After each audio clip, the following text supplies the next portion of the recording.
Ni kweli nilipata taarifa tangu juzi kwamba tume itahitaji kukutana na mimi na nikawa nasubiri wito huo. Lakini kabla ya hapo niliandikiwa barua kama mbunge wa Tarime vijijini nilitoe maoni mambo gani yaliyojiri kule kwenye jimbo langu kuanzia tarehe 29 yalisema kabla ya uchaguzi, wakati wa uchaguzi na baada ya uchaguzi. Na nikawa nimeshatuma maoni yangu kwenye tume kwa alishapokea muda mrefu tangu tarehe 30 mwezi uliopita. Lakini pia nikawa nimeshauri kwamba kwa kweli katika mazingira ya jimbo langu na mambo yaliyoendelea na namna ambavyo watu wamepokea kule, ningependa pia nikutana na tume tuzungumze uso kwa uso. Kwa hiyo nikapata hiyo fursa. Na mimi niliona na baadaye kwenda kusema mtaani nije nizungumze na tume. Kwa hiyo tumepata muda kwa kweli wa kutosha. Nashukuru sana mwenyekiti wa tume Jaji mstaafu Othman Chande na wajumbe wenzake. Nimepata muda wa kuzungumza nao vya kutosha. Kwa hiyo tumezungumza karibu kila kitu. Kwa hiyo mimi nimeeleza namna ambavyo tulifanya maandalizi ya uchaguzi kule Tarime vijijini, namna ambavyo nimejiandaa mimi kabla ya uchaguzi, lakini pia namna ambavyo tulishiriki kampeni na namna ambavyo tulishiriki siku ya kupiga kura.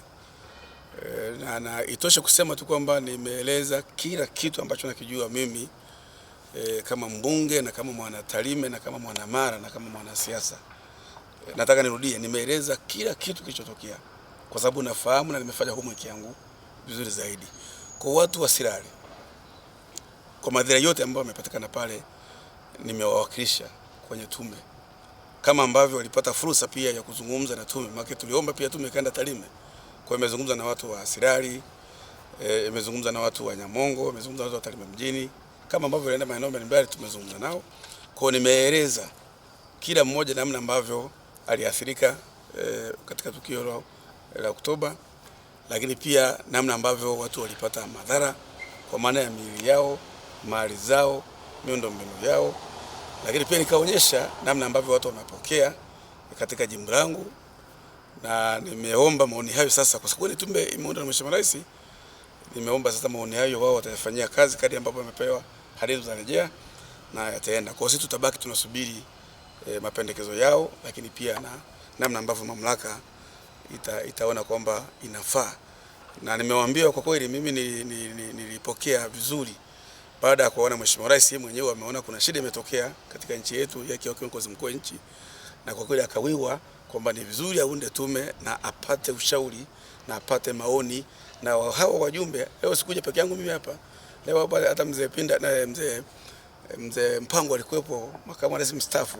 Na nimeona na list ndefu sana mkutana pale hapo, wanafanya kazi ya kukutana na kila mtu na kuzungumza. Na kwa hiyo nimeenda pale sikupangiwa maneno ya kusema.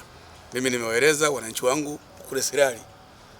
Bado natafuta lugha namna ambayo tunaweza kuzungumza kwa sababu kuna watu wamepata madhara. Kuna watu wetu kule kwa kweli walipotea. Wamepotea katika maeneo ya Sirari na ndugu zao wanalalamika, ndugu zao wanahuzunika.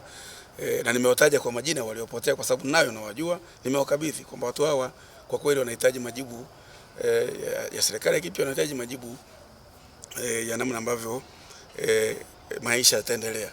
Lakini nimeonyesha pia namna ambavyo kuna madhara yalitokea siku ile ya uchaguzi na baada ya uchaguzi, maeneo kama Nyamongo kwa watu wameathirika, baadhi ya majengo yakaharibiwa, namna ambavyo watu sasa baada hapo wakoje katika maeneo yao. Nimezungumza kwa kweli kwa muda wa kutosha, nimewaeleza, nimewashauri namna ambavyo tunaenda. Lakini pia bahati nzuri hatuishi kutoa maoni, hatuishi kusema kilichotokea, tunapendekeza pia nini kitu nadhani kiweza kufanyika. Na tumeona jambo jema ni kwamba tuweke utaratibu wa nchi yetu vizuri, na bahati nzuri Mheshimiwa Rais amesha toa ahadi kwamba kutakuwa na mchakato wa katiba, ambapo sasa mambo yale ambayo ni ya kikatiba yataingizwa kwenye mchakato huu, lakini pia yale mambo ya kisheria baada ya kupitia katiba tutaweka sawa kwenye katiba. Kipo mambo ya utawala bora, pia mambo ya utawala kisheria, namna ya kuimarisha demokrasia katika nchi, ushiriki wa vyama vya siasa katika siasa za ushindani, namna ambavyo wananchi watapewa nafasi ya kuchagua viongozi wao, namna ambavyo sisi wabunge tunaweza kuwajibika kwa wananchi wetu.